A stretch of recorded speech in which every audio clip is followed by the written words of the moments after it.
Hello, you're currently watching the Design Explorer webinar and how it is that we can set up an analysis of a model that we already have through a design of experiments. So you might recognize this truck model that we already have on the screen.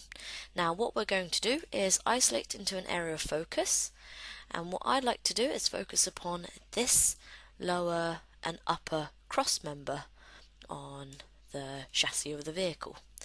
Now, just to maintain this sort of focus, you'll know that if I click on this camera icon, I can click on the set of parts and you can see that I want to focus on this set of components only. Now, to get started, what I'm going to do is bring up a model whereby I already have all of my morphing constraints and morph shapes applied to this.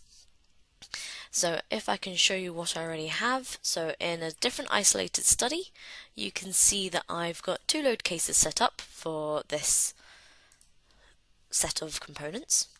We have the vertical deflection, so you can see it's held using SPCs on these edges, and there is a vertical force acting on my cross member, and there's also a horizontal force acting on my cross member as well. And to show you my morphing shapes I have applied to this set of components here, I've got three different ones. I've got the rear mount morph, so you can see it changes the shape of this mounting plate.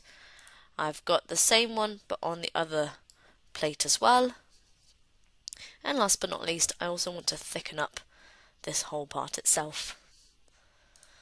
Okay, so these are the three morph shapes I'd like to carry through to my design of exploration.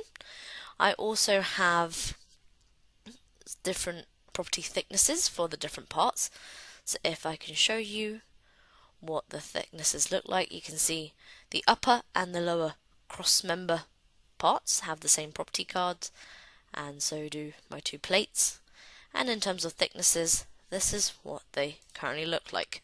So we've got 2 mil thick bars and 2.6 mil thick plates. And from a baseline analysis that I've already done, you can see that from those two load cases, this is the displacement that it's undergoing. And very quickly in the post-processing, if you click on contour and you click for stress, then you can see how you can look at the different results of your components.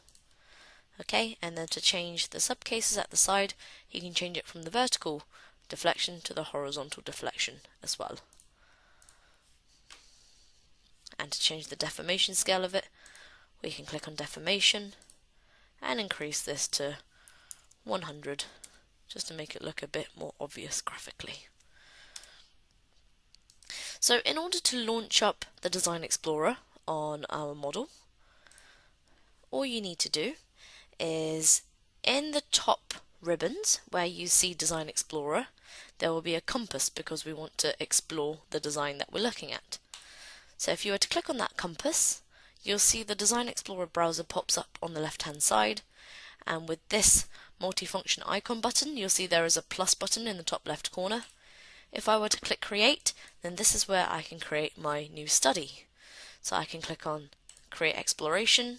For now we'll just create a design of experiments. We can specify the location of where it is that I want to save my folders to. So if I were to just copy and paste this location, then it'll save it in there. But to further refine it as well, I can create a study. So if I were to click on new folder, this can say my DOE, and I'll know that all of my results will be stored in that folder there.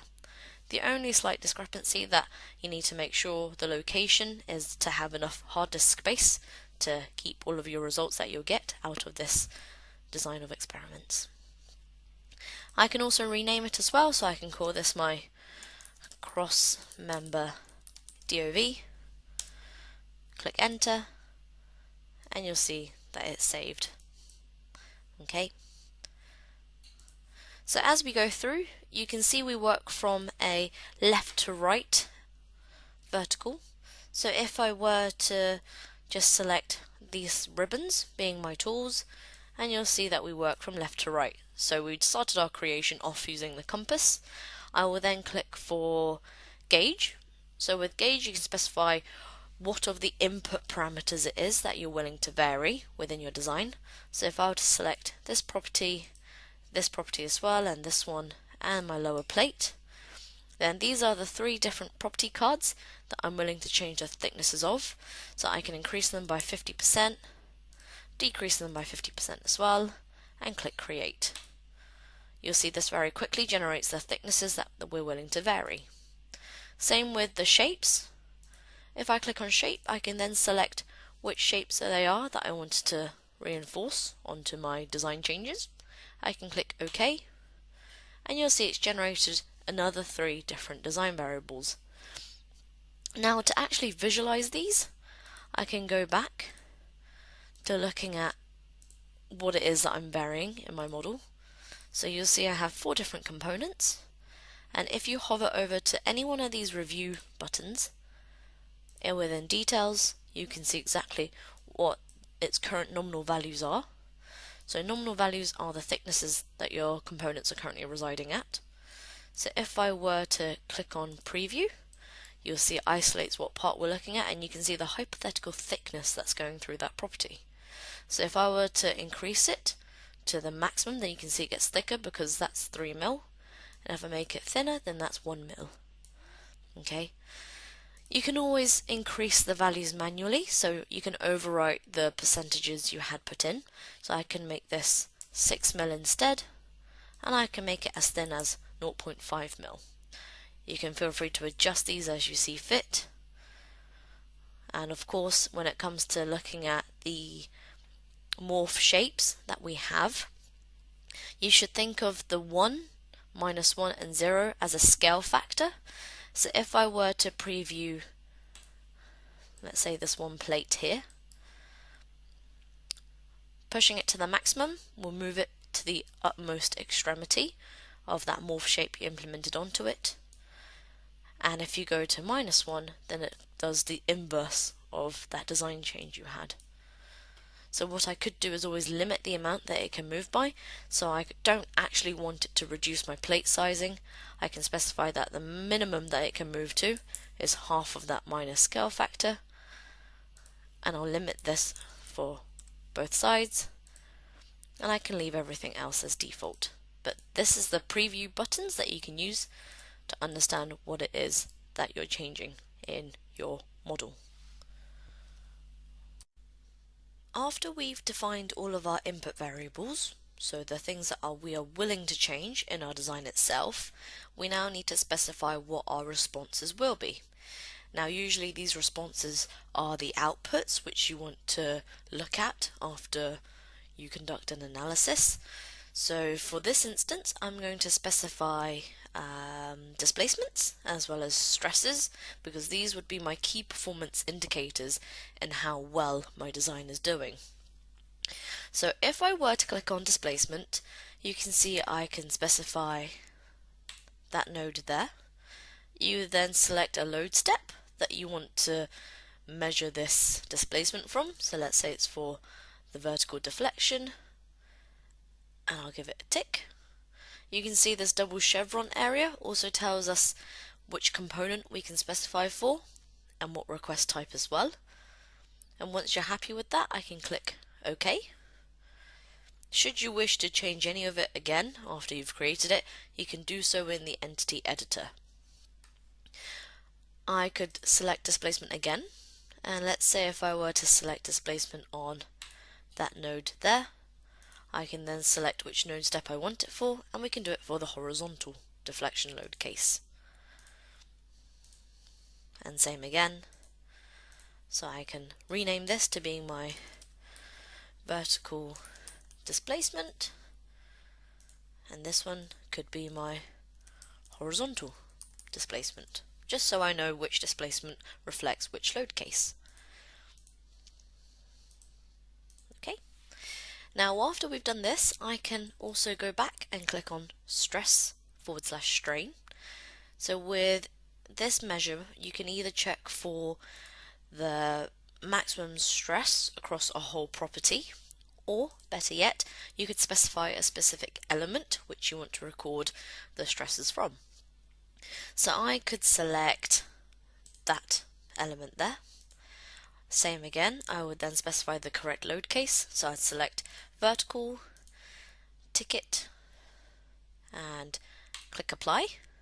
This then sets me up in a good position to then check for the stress on this element, and I apply this to the horizontal load case.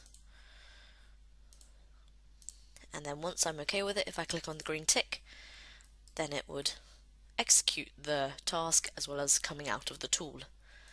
Again, I can click on the stresses on the side and you can see in the entity editor what it is that I'm requesting for, and you can see which element it's selecting on.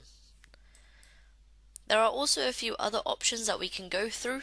So later on, when we want to look at an optimization, that's where we can involve looking at the mass or the volume of the overall assembly. We can also look at the reaction forces at single point constraints. We can look at the frequency of a model.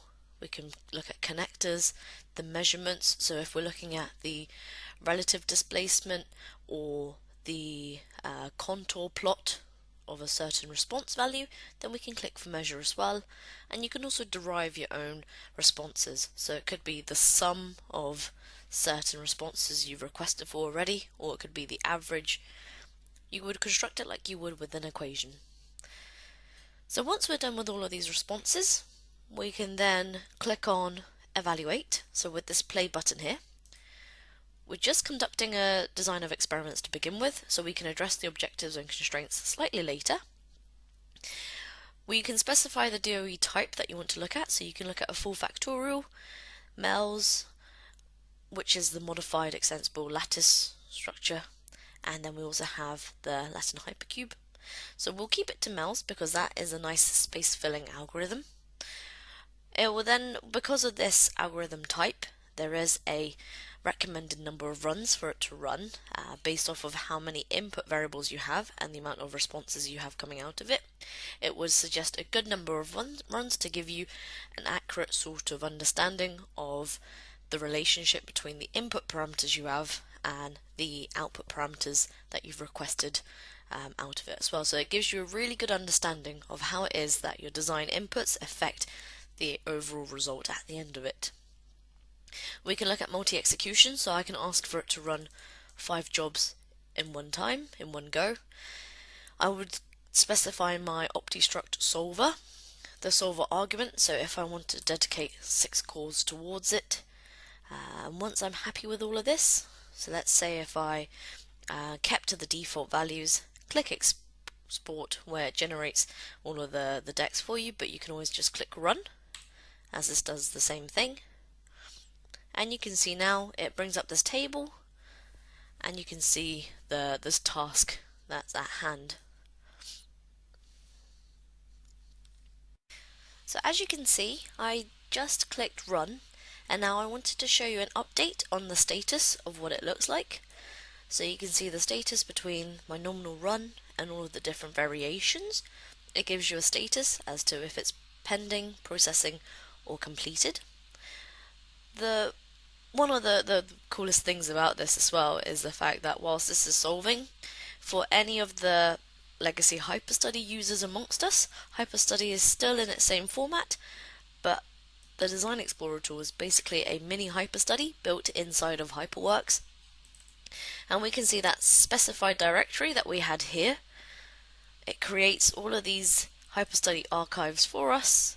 You can see a session file, it's got the model file that we're using, and throughout the approaches you can see the whole folder structure.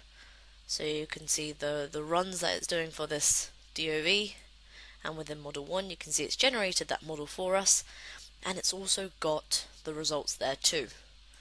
So this is one of the wonderful things, in that should you wish to look at the files outside of this solve, you can.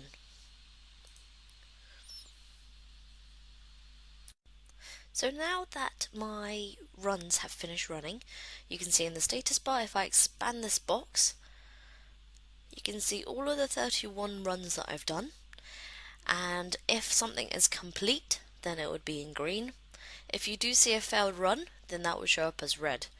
It's not a big issue if this does show up as failed. At times, say if there are some conflicting morphing scale factors, then this could cause a failure, purely just maybe could be element quality that errored out.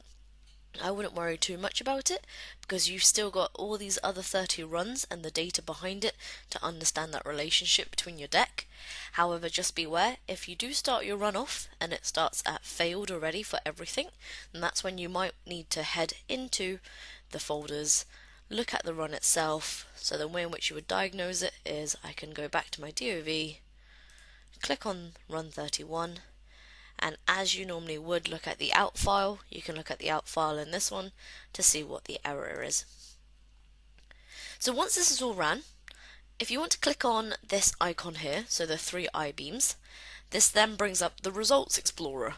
So this is a really powerful tool to help you understand the data that you have behind all of these 30 runs. So you can see all of your different input parameters are listed here, and then your output parameters are also in these columns at the back. So you can see just how if you were to vary the thicknesses from 2 to 3.8 to 0.72, then this obviously shows you what results it got out of it at the end. And you can always filter them down. So let's say if we didn't want to look at all of the inputs, I just wanted to look at my upper and lower thicknesses against the let's say stresses, so we can see whether if there is any sort of correlation between the two, then you can always tick for it this way. But for now, I'll just make sure I have everything left on activated, so we can see everything here. Now, if you were to look at an ideal run that you wanted, so let's organize all of this by the lowest stress or the lowest stresses, then we can always click on each of these to see which one's lower, and if you were to right click on it, you can then compare it with the nominal run. So what this means is it's going to take run number 19, where it gives you the lower stresses, and you can see just what changes in the input parameters has been made in order to give you those results. So here you can see the actual delta change between the designs, and you can see if it's a positive or negative change as well. So after we've looked at all of that, you also have the linear effects tab, whereby you can specify which output response is you want to look at. So let's look at vertical displacement for now, and you can see whether if those different input parameters have a positive or negative correlation towards those responses. So we can see this rear mount. So with this rear mount itself, the morphing change, if we go into that morph, there's a positive correlation between the displacement increasing. And let's say if we were to look at the thickness of this plate, the thicker it is, the lower your displacement value is, hence there is a negative correlation. And that makes sense. We can also look at stresses, and as we can see it, there are some thicknesses that are positively correlated, so we need to be careful about those design changes. But there are other thicknesses whereby the thicker it is, the lower the stresses. And this does work out very nicely because the thicker this part is, the lower the stresses, which is understandable.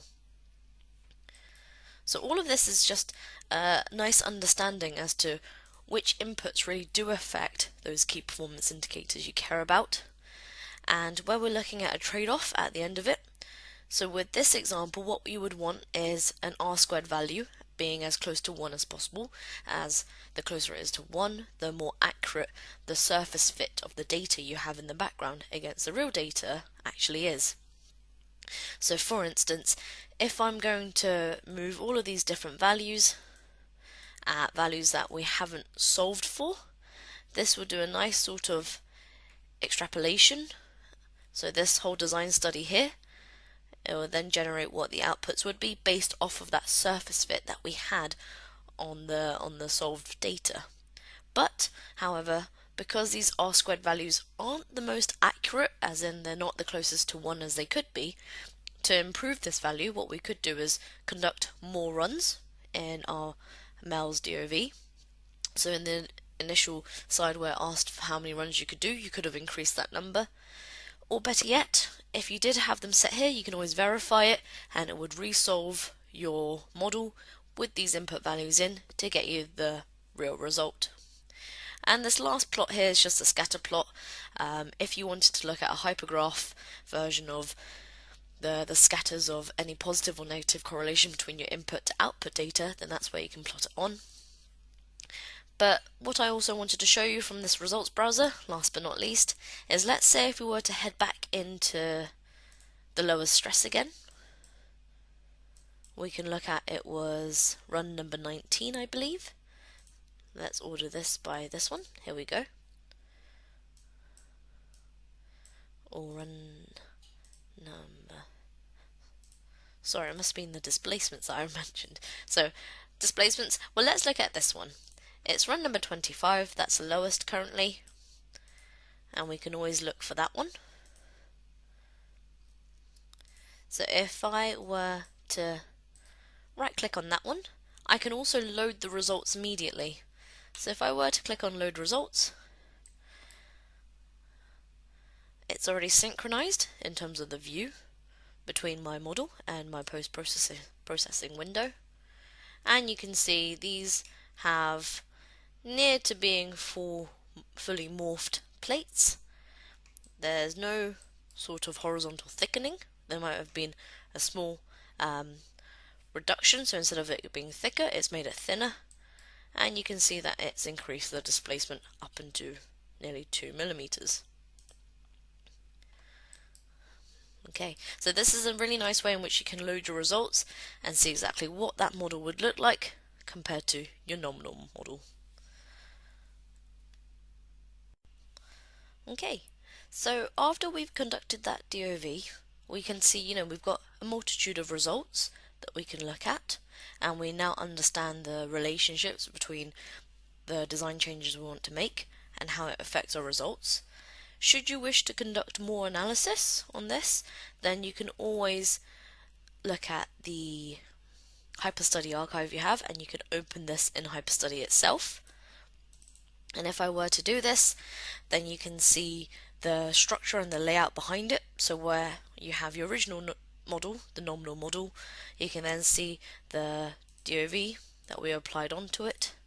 So how it's using that modified extensible lattice sequence, the MELS algorithm, and then we can look at all of the data behind it. So you can look at the evaluation data, and this is everything that we saw in HyperWorks already. And it's that final post-processing report where it tells you, if there were any bad values, then we can exclude them. And lastly, it also looks at the HyperStudy side as well. So with the fit, that is applied that surface fit to it, and you can see what algorithm it used to understand it. So last but not least, what we can also look at is if we took this DOV that we had and we wanted to turn it into an optimization. It's very simply done. Just click on that plus sign again, and instead of creating a DOV, I can click on the plus sign and click for optimization. I'll save it in the same directory as I did last time, and I can just simply close it. Look at my Design Explorer tab. You'll see that this has been now enabled, and what I could just do is select everything that applies for this optimization, which is all of the ones that I had for my DOV. So when you're conducting an optimization, we also need to look at instructing an objective as well as a constraint. So let's create one new extra response. So I can look at the mass, or maybe the volume, so the total volume of everything, and that will be one of my responses.